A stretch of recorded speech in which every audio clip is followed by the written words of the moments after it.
एक राज्य में एक बार एक सन्यासी आया और सीधा राजा के महल में चला गया। उस सन्यासी की वेशभूषा को देखकर राजा के किसी भी सिपाही ने उसे अंदर जाने से नहीं रोका। वो सन्यासी सीधा राजा के दरबार में चला गया।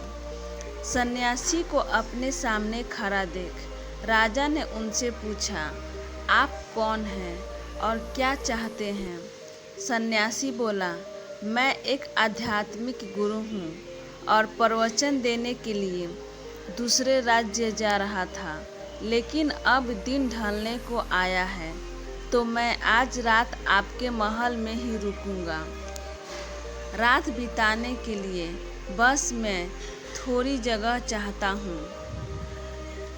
सन्यासी की बात सुनकर राजा बोला, ये एक राजा का महल है, कोई विश्राम स्थल नहीं जो आप यहाँ रात में रुकना चाहते हैं।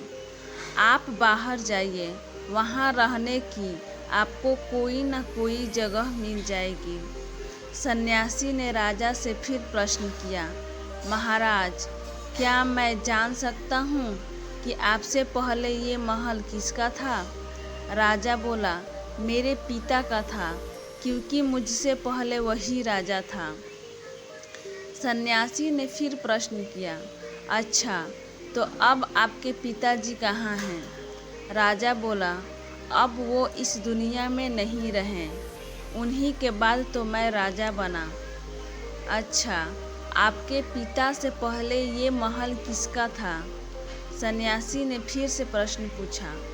राजा को अब गुस्सा आने लगा, लेकिन फिर भी उसने शांत होकर जवाब दिया, मेरे पिता से पहले ये महल मेरे दादाजी का था और अब वो भी इस दुनिया में नहीं हैं।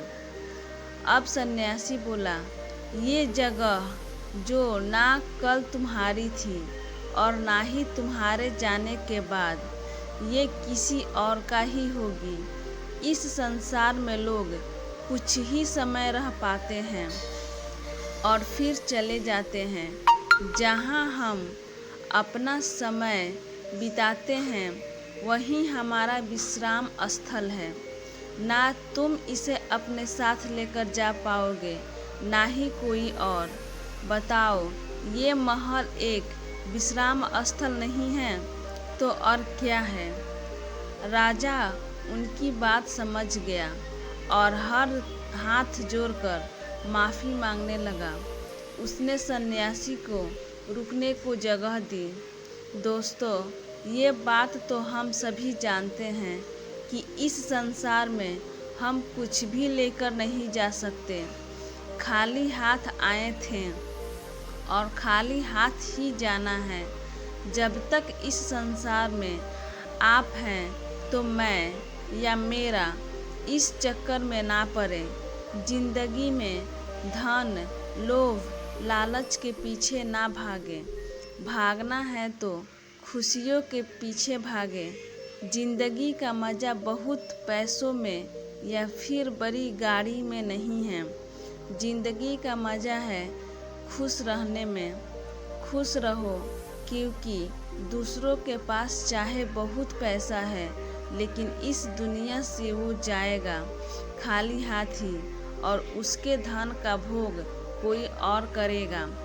और अगर पैसा होकर भी आपका जीवन दुखों से भरा है तो आपकी ज़िंदगी आप में ही बेकार है। याद रखना और इस गहराई से सोचना, आलीशान ज़िंदगी से बेहतर है एक खुशहाल ज़िंदगी।